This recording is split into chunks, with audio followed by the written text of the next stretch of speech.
everybody think they can do everything. Everybody. Everybody is capable. And, you know, something that's a gift and a curse for me is that I worked in corporate and I am a certified project manager. I'm a Lean Six Sigma certified person. So I look at processes, and that used to be my job, like process improvement. I'm very detailed and I'm very meticulous. Most people are not used to that level of detail in anything.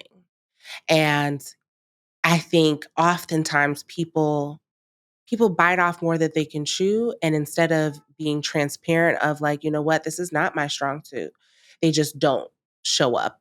And so bringing on a team is very difficult because of the fact that one, mentally you think everybody is going to operate like you. Two, who you get in the interview is not who shows up to work. Like, say that one more time. It is not who shows up to work. I don't know where that person goes to.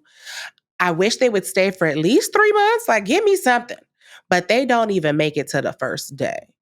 And then in this day and age, I feel like everybody is now wanting to do their own thing, which I love, but it also makes it very difficult for people like us who are trying to scale our businesses when you can't find people who actually want to work for someone anymore. So it's difficult when you have this person who's trying to technically do the same thing you're doing, but they don't tell you that. So they come to work for you and then they're trying to take clients. It just ends up being like, did you read the contract you signed? Like, what's happening? Do you ever struggle with, and maybe every situation is different, but like, do you ever struggle with having to let somebody go? You know, obviously there might be times where it's just like, no, you got to get the heck out of here yesterday because they've been so bad. But, you know, there might be other times where you might like somebody, maybe you personally like them, but business wise, it just isn't clicking. Like, have you had some of those situations, and how do you deal with that? I have 100% had that. And I think because of the fact that community is so big to me, and when you're starting out and you have a small team, it's not the same as corporate. You know, like in corporate, I had a team, but there was HR and there was all these procedures. They weren't my friends. But when you have a team of like 5 people, you're around each other all the time. You get to know each other, and it becomes very difficult to separate that line of, I'm still your boss. Like, whether you want to call it that or not, that's what this is.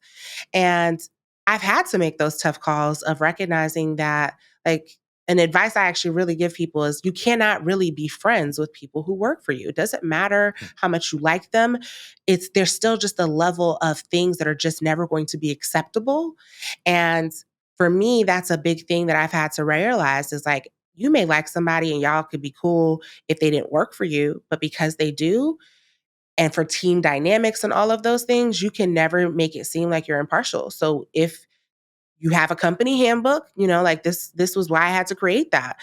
Have a company handbook, set up infractures. Once you have met that, you have to go. It cannot be that, oh, but this person has this going on. They have a kid, they have that. That is not your job. That's their job to worry about. So the moment that they're not following the things that they signed up for, you have to just bite the bullet and let it go. And I've become more comfortable with that because ultimately, people will always put themselves first. That's human nature. And so they will do what's best for themselves. It's your job to do what's best for yourself and your brand because that's who it ultimately belongs to.